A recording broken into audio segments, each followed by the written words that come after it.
Зауыт ішінде шаң-шұң тарс-тұрс дыбыстардан құлақ тұнады. Ұшқын атқан станоктардың гүжілдеген даусынан мұнда біреудің айтқанын екінші біреу естімейді. Цех толы жанның зейіні алдарындағы істе. Цехқа кіріп барғанда зырылдаған станоктарда темір тетіктерді жонып тұрған токарлардың қатары бізге құдды сымға қатарласып қонған құстардың сапын елестетті. Тіпті бір-бірінен аумай қалған бөлшектер де бір тәртіпке бағынған солдаттардай қаз-қатар.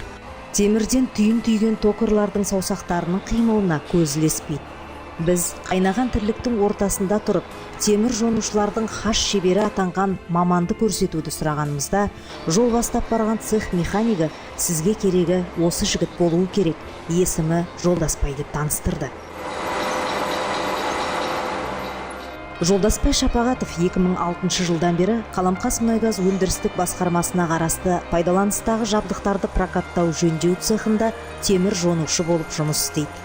Өндіріс басындағы құрылғылардың мүлтіксіз жұмыс жасауын қамтамасыз ететін арнайы қосалқы бөлшектер Жолдаспай сияқты мамандардың қолынан шығады. Біздің жұмыста нақтылық керек. Қолың сәл тайып кетсе, бөлшек жарамсыз. Сондықтан өзіме жүктелген сызбаны мұқият қарап шыққан соң ғана іске кірісемін дейді Жолдаспай аға. Өңдеу, жөндеу негізгі соларды жабдықтарды дайындау біздің жұмысымыз. Бізге қандай зат нетеді? Істен шыққан соларды новыйдан жасаймыз. Болт, гайка деген сияқты, шпилька деген заттар болады, оның бәрін жасаймыз.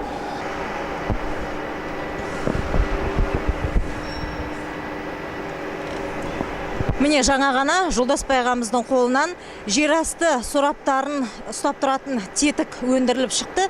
Бұған дейін мынандай бронзадан жасалған түрінен үлгі ретінде тапсырма берілген болатын. Бар ғұмырым осы темір терсектің арасында өткендіктен сүйікті ісімнен бір елі ажырағым келмейді деген Жолдаспай Жазымбайұлының дүниеге келген ауылы Жетібай. 1992 жылы СПТУ-1 училищесін бітірген ол, алғашында жанына жақын токарь мамандығына тапсырғанымен, училищеден оператор болып шықты. Ол кез Маңғыстауда мұнайшылықтың наны жүріп дәуірлеп тұрған сәт. Соның әсері ме, оқуға келгенде операторлыққа ауысты. Әлі есінде, студент кезде өндірістік оқу комбинатындағы операторлық тәжірибе кезінде токарь достарының станогы жанында шиыршықталып жерге түсіп жататын темір жаңқаларға қызығып қарайтынды. Тап сол кезде өмірдің сан тараулы соқпағы өзін түптің түбінде жаны қалаған ісіне алып келетінін бала жігіт қайдан білсін. Қызығушылық болды менде.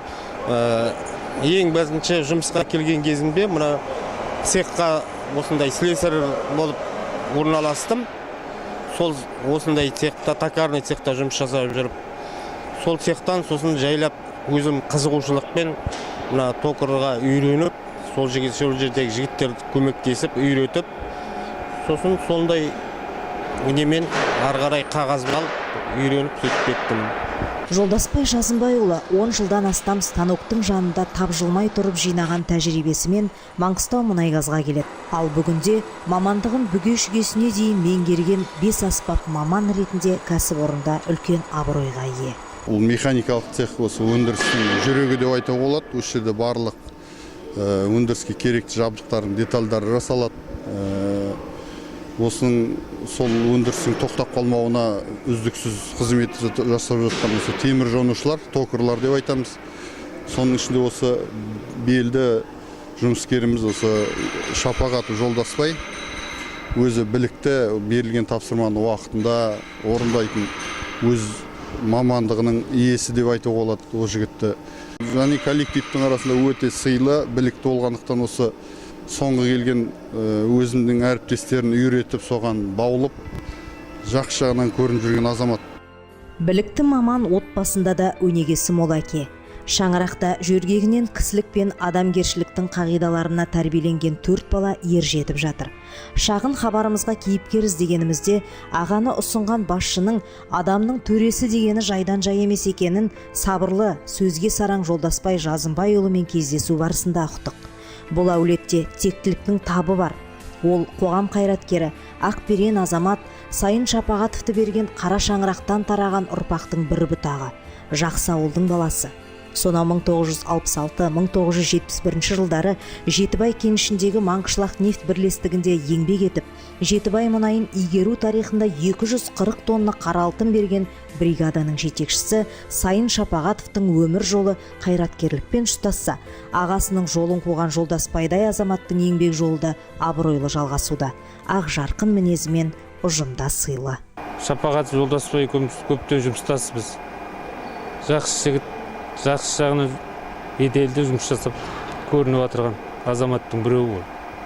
Токарлармен қатар жөндеуші слесарлер, дәнекерлеушілері бар 150-ден астам цех ұжымы алға қойған міндеттерді бір жағадан бас, бір жеңнен қол шығарып бірлесе шешетін ұйымшыл ұжым.